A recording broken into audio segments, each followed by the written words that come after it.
Sorry, I was trying to fix my window. Notice I cut my hair again. So, good morning. This morning I'm reading from the Gospel of John, and I got to the end of it. And as I'm reading this thing, the last words of chapter 1 talk about Jesus responding to Philip. You believe only because I told you that I saw you under the tree, and you will see greater things than this. And he said, I assure you, you will see heaven opened and the angels of God ascending and descending on the Son of Man. Now, there are different things that could mean, but what really got me about that was, why would John write this if he hadn't witnessed it? You think about the other accounts. So remember, the best dates for the Gospel of John are somewhere between AD 70 and AD 100.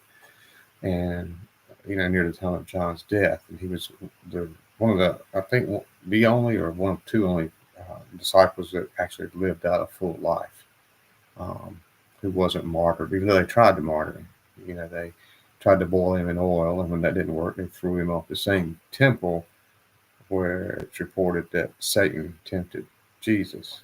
And he survived, so they sent him to the island of Patmos, where he wrote the Revelation. But, I don't know if I didn't look to see. I don't remember if he was on Patmos when he wrote this, or if he was, elsewhere. I just don't remember. But the angels ascending and descending on the Son of Man, and it just made me think. And I could be wrong on this, but this is my speculation: is that why would he write this unless he witnessed it? We often talk about, Jesus says, if he told Thomas that blessed are those who believe and have not seen, because you've seen the holes, and things in his hands and feet. But here, I've often said, why would all these guys die violent deaths unless they believed in what they had seen and what they had shared? But that one, this is the first time it ever got me. After he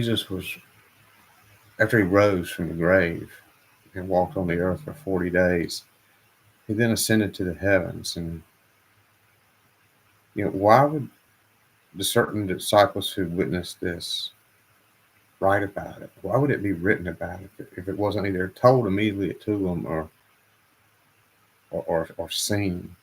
And then we talk about sometimes, why did it take them so long to write all this stuff down? Well, if you remember, a lot of things were passed orally back in those days. Oral stories that were given over time. And that's why the Bible ended up being written, the Old Testament. And could be the same with the Gospels.